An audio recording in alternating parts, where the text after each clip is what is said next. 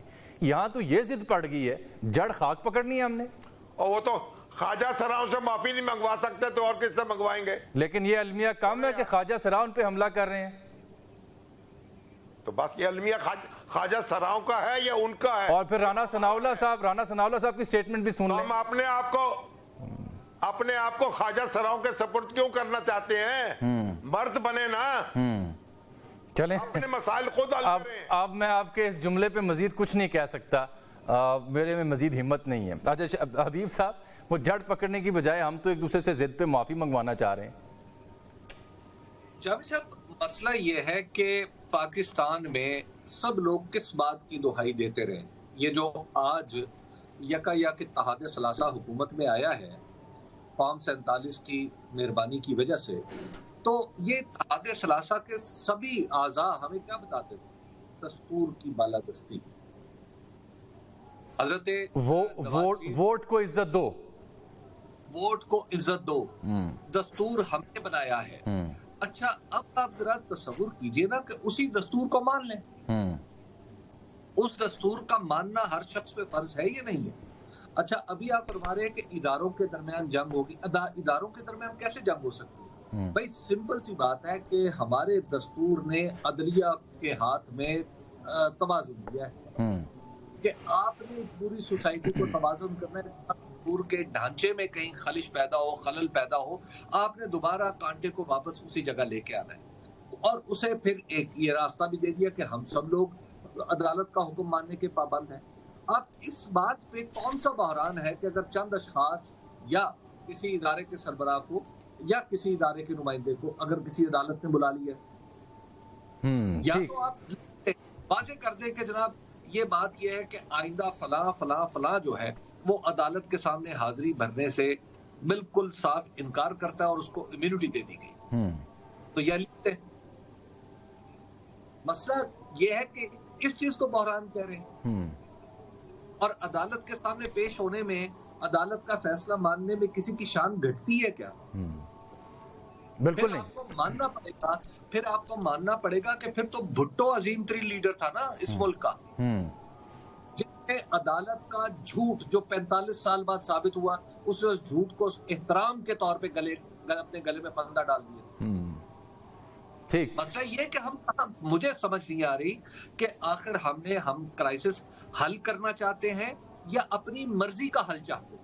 میرا خیال ہے شاید ہر سیاسی جماعت اپنی مرضی کا حل ہی چاہ رہی ہے، اسی لیے تو کسی حل کی جانب جا ہی نہیں پا رہے ہم۔ شامی صاحب، یہ اب پھر یہ ضد کہاں ہے اور کس کی ہے؟ کیا یہ سسٹم کی حکومت کی ضد ہے یا صرف عمران خان صاحب کی ضد ہے؟ کیونکہ ضد ہی ایک وجہ ہے نا کہ ابھی تک بات چیت نہیں ہو پا رہی۔ آپ مجھے یہ بات بتائیں، گزشتہ 10-12 سال میں یا 15 سال میں یعنی کس شخص نے کہا ہے کہ ہم بات چیت نہیں کریں گے؟ دیکھیے، عمران خان صاحب انہی بے نظیر کے ساتھ بیٹھے، اسی نواز شریف کے ساتھ بیٹھے، عدلیہ کی آزادی کی تحریک چلائی۔ پھر یہ ہے کہ یہ ایک زمانے میں پرویز مشرف کے ساتھ بھی بیٹھے، بالکل ٹھیک۔ آج یہ مولانا فضل الرحمان کے ساتھ بیٹھ رہے ہیں، اچکزئی صاحب کے ساتھ بھی بیٹھ گئے، اور وہ ایک دوسرے کو پیار بھری نظروں سے دیکھ رہے ہیں، محمود اچکزئی کے ساتھ بیٹھ رہے ہیں۔ تو بھائی اسی طریقے سے نواز شریف اور بے نظیر ایک دوسرے سے کتنا نہیں الجھے، وہ بھی بیٹھے، میثاق جمہوریت کیا، بیٹھنا، دیکھیے بیٹھنا تو پڑے گا۔ اور عدلیہ جو ہے، دیکھیے عدلیہ، ہم یہ معاملہ نہیں ہے کہ فلاں کو آپ بلا سکتے ہیں یا فلاں کو نہیں بلا سکتے۔ اور بھائی شوہر بھی جو ہے بیوی کو یہ نہیں کہہ سکتا، حکم دے سکتا کہ پبلک میں آ کے وہ گھونگھٹ اٹھا دے، یہ بھی اس کا حق ہے، اٹھائے یا نہ اٹھائے۔ تو عدلیہ جو ہے، عدلیہ کے پاس، عدلیہ بھی اپنے اختیارات استعمال کرتی ہے، اس کا مطلب یہ نہیں ہے، اس کو بھی ایک آئین کے دائرے میں اور قانون کے دائرے میں اختیارات استعمال کرنے ہوں گے۔ اور عدلیہ نے اس سے پہلے ہمارے چیف جسٹس حضرات نے اور ججوں نے کیا کیا ستم ڈھائے ہیں، ہم نے دیکھا نہیں ہے۔ بالکل ٹھیک۔ لیکن بہرحال عدلیہ کی آزادی پہ اگر حرف آئے گا، ہم عدلیہ کے ساتھ ہوں گے، ہم مفروضوں پہ کیوں الجھیں؟ صحیح ہے، ہم مفروضوں پہ نہیں الجھ رہے. ٹھیک ہے. ایک چھوٹی سی بریک آ گئی اور اس کے بعد آخری 5 منٹ کا چنک ہے جس میں میں نے فائنلی آپ دونوں سے یہ بات کریں کہ آئیڈیل سلوشن کیا ہے جو سب فریق اس پہ کہیں کہ ہاں یہ ہم کر سکتے ہیں. ایک بریک کے بعد.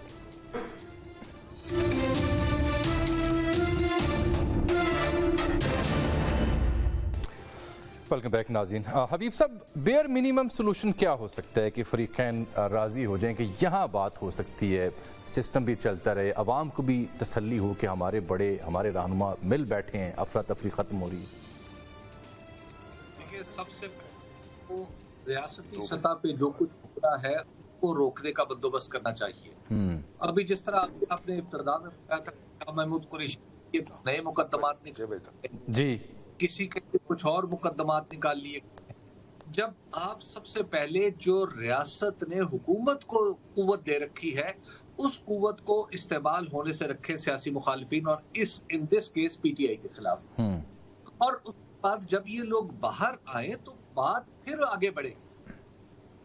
مسئلہ یہ ہے کہ جب آپ جیل میں رکھ کے مذاکرات کرنے کی کوششیں جو ہے وہ کبھی بھی کامیاب نہیں ہوتی. بالکل ٹھیک ہے. ایک بہت چھوٹی ہوتی ہے جیل میں رکھنے کی. اور میں آپ کو بتاؤں، شامی صاحب تو اس کے عینی شاہد ہیں. ہم نے تو کتابوں میں پڑھا ہے کہ جب اسی طرح ایوب خان نے مذاکرات کرنا چاہے تھے تو جیل میں وہ نہیں تھے، جیل میں کوئی اور تھے، لیکن جیل ان کے آڑے آتی تھی. ٹھیک. اب شامی صاحب، یہ تو بات درست ہے نا کہ کوئی بیئر منیمم سٹیپس تو لینے چاہیے. اگر حکومت واقعی سنجیدہ ہے مذاکرات کرنے میں تو وہ خیر مصطفیٰ کمال صاحب تو کہہ رہے تھے میں نواز شریف ہوتا میں ناشتہ لے کے چلا جاتا عمران خان صاحب کے پاس، لیکن یہ بیئر منیمم ایفرٹس تو ہونی چاہیے. یہ جو غیر ضروری مقدمات ہیں، اب چونکہ باقی مقدمات میں ریلیف مل رہا ہے، اس کی پوری سیکوینس ہے، چاہے گواہی ڈھونڈی جا رہی ہو اب نئی یا پھر نیا مقدمہ درج کیا جا رہا ہو ان کے اوپر یا شاہ صاحب کے اوپر، یہ بھی تو عوام کو نظر آتا ہے. اس سے بھی حکومتی سنجیدگی مذاکرات کے لیے ظاہر نہیں ہوتی. جب عمران خان صاحب کی حکومت تھی وہ کہتے تھے مقدمات پر بات نہیں ہوگی، نواز شریف کے مقدمے پہ بات نہیں ہوگی، حسن اقبال کے مقدمے پہ بات نہیں ہوگی، شاہد خان عباسی کے اور سعد رفیق کے مقدموں پہ بات نہیں ہوگی، انہیں جیلوں میں گلنے سڑنے دو.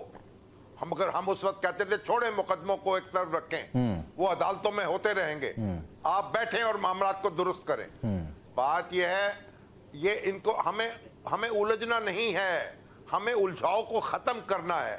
اور بھائی حماس کے اور اسرائیل کے مذاکرات ہو رہے ہیں. نہیں تو شامی صاحب الجھاؤ بڑھا کون رہا ہے یہ بھی تعین کر دینا. میں آپ کی بات سن رہا ہوں، آپ بالکل درست بات فرما رہے ہیں، لیکن الجھاؤ پیدا کون کر رہا ہے، ضد پہ کون کھڑا ہوا ہے، یہ بھی تو کچھ بیان کیجئے نا.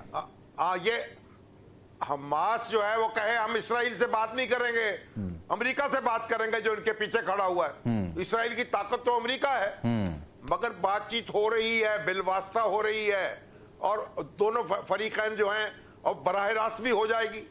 بات یہ ہے جنگیں ہوئی ہیں، جنگوں کے بعد مذاکرات ہوئے ہیں. معاہدہ ہوا شملے کا، معاہدہ ہوا ہے تاشکند کا. انڈیا اور پاکستان نے بیٹھ کے اور سرنڈر کرنے کے بعد ملک کا آدھا حصہ دینے کے بعد پھر بات چیت ہوئی ہے. تو اس لیے یہ کہنا کہ بات چیت سے کیا مسئلہ ہوگا، نہیں وہ تو ٹھیک ہوگی بات. میں بالکل میں اس سے ایگری کرتا ہوں. اب مختصر یہ فرمائیں کہ یہ الجھاؤ کون بڑھا رہا ہے اور ضد پہ کون ڈٹا ہوا ہے، اس کی بھی نشاندہی کریں نا. دیکھیے مجھے ہر آدمی جو بات سن رہا ہے وہ جانتا ہے، میں اس پہ نشاندہی کر کے کسی ایک فریق کو کسی دوسرے فریق کو مرد الزام نہیں ٹھہرا سکتا، نہ ٹھہرانا چاہتا ہوں. ٹھیک ہے، میں چاہتا ہوں میری بات فریقین توجہ سے سنیں. بالکل ٹھیک. آپ نے فریق نہیں ہوں، آپ حل پیش، میں ان کا میں دونوں کا حلیف ہوں. میں ظفر نہ کسی کا رقیب ہوں، میں کسی کا رقیب نہیں ہوں. میں ان سے ہاتھ باندھ کے عرض کر رہا ہوں ویری ٹرو، آپ ایک راستے سیدھے پہ آ جائیں اور ایک بات چیت کر لیں، الجھاؤ ختم کریں، جو پیش کی شرائط پیش کر دیں. وہ بھی کرنا تو عدالتیں موجود ہیں، ریلیف مل رہا ہے، ملتا چلا جائے گا. اگر کوئی ناجائز مقدمہ ہوگا رہائی بھی ہو جائے گی. میں تو خود چاہتا ہوں یہ مقدمے ختم ہونے چاہیے. حبیب صاحب مئی کے جو ہیں بالکل ٹھیک، ملزم جو ہیں بالکل ان کی ٹھیک، سنوائی ہونی چاہیے، ویری ٹرو، ان کی رہائی ہونی بالکل شامی صاحب میرا لاسٹ منٹ ہے، میں حبیب صاحب کا بھی کمنٹ لے لوں. مجھے تو آج محمود الرشید یاد آ رہے ہیں، جی ہاں مجھے جناب یاسمین راشد یاد جی آ 5 دن ہاسپٹل رہی ہیں، اللہ نیازی یاد آ رہے ہیں، بالکل ٹھیک. میں تو خود کہہ رہا ہوں ان کی رہائی ہونی چاہیے. عمر سرفراز چیمہ یاد آ رہے ہوں گے آپ کو، بالکل ٹھیک. اچھا حبیب صاحب لاسٹ 1 منٹ ہے، وہ الجھاؤ یا ضد کی نشاندہی تو نہیں ہو سکی، لیکن obviously اگر آپ کو تعین کرنا پڑے تو ضد اور الجھاؤ کا ذمہ دار کون ہے اس وقت؟ یہ آج ابھی آپ نے کسی کابینہ کے فیصلے کا ذکر ریفرنڈم کیا کرا لیں ہے اس پہ. پر مزید مقدمات کرائے جائیں. جی کروایا، بالکل کیا پنجاب سرکار نے. ٹھیک ہے نا، تو اب آپ کو اندازہ نہیں ہے کہ کون کیا کرنا چاہتا ہے، کون اس الجھاؤ کو بڑھانا چاہتا ہے اور کون اس دراڑ میں اپنی بقا ڈھونڈ رہا ہے. Quite unfortunate. بہت شکریہ جناب حبیب اکرم صاحب، جناب مجیب الرحمان شامی صاحب پروگرام میں شریک گفتگو تھے. موجودہ سیاسی صورتحال پر بات کی، مذاکرات کی بات کی، شرائط کی بات کی، کون کہاں ڈٹ کے کھڑا ہے اس کی نشاندہی کی. لیکن شامی صاحب بڑا اہم جملہ یہ فرمایا اپنے تبصرے میں کہ بات چیت کے بغیر حل نہیں ملے گا. اس کے بغیر کبھی جنگوں کے بعد بھی حل نہیں ملا، ابھی بھی نہیں ملے گا. امید ہے کہ ہمارے رہنما رہنمائی کرتے ہوئے مل بیٹھیں گے، ایک دوسرے کی شرائط کو مانیں گے اور کوئی راہ ایک دوسرے کو دیں گے. جب تک ایک دوسرے کو راہ نہیں دی جائے گی تب تک یہ ڈیڈ لاک یوں کا یوں رہے گا، اور میں اور آپ مسلسل اسی موضوع پر بات کرتے رہیں گے. اجازت دیجیے، اللہ حافظ.